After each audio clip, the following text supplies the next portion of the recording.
명태균 씨 관련 의혹 사건을 수사하는 검찰이 김영선 전 의원을 추가 기소하고 강혜경 씨도 정치자금법 위반 혐의로 재판에 넘겼습니다.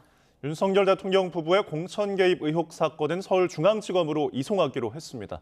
자세한 내용 취기자 연결해서 알아보겠습니다. 이명준 기자, 검찰이 중간 수사 결과를 발표했다고요? 네, 검찰이 오늘 오전 공천 개입 의혹 사건과 관련해 중간 수사 결과를 발표했습니다. 검찰은 우선 김영선 전 의원을 공무상 비밀 누설 혐의 등으로 추가 기소했습니다. 김 전 의원이 창원 국가산업단지 후보지 선정 정보를 사전에 동생들에게 흘려 인근 부동산을 사들이게 한 혐의가 있다고 봤습니다. 이와 함께 3억 4천만 원으로 관련 부지를 사들인 혐의로 김 전 의원의 동생 2명을 재판에 넘겼습니다.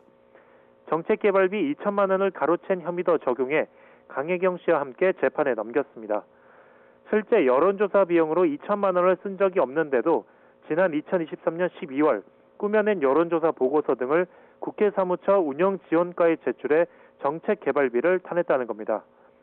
또 경북 안동 지역 재력가에게서 법률자분비 명목으로 정치자금 4천여만 원을 받은 혐의도 포착했습니다. 검찰은 강혜경 씨도 정치자금법 위반 혐의 등으로 재판에 넘겼습니다.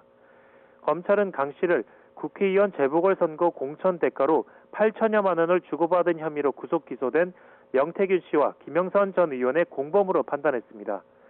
또 2022년과 2023년 회계 보고와 관련해서도 범죄 혐의점이 있다고 봤습니다.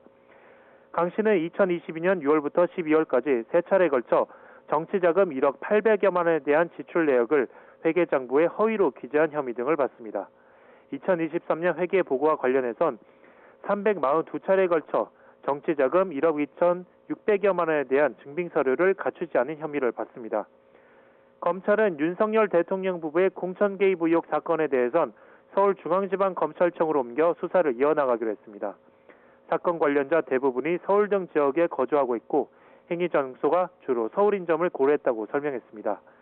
검찰은 명태균 씨로부터 임의로 제출받은 휴대전화, 이른바 황금폰을 정밀 분석하고 있다며 현 수사팀이 서울중앙지검으로 이동해 수사를 계속 진행할 예정이라고 설명했습니다. 지금까지 경남취재본부에서 YTN 임영준입니다.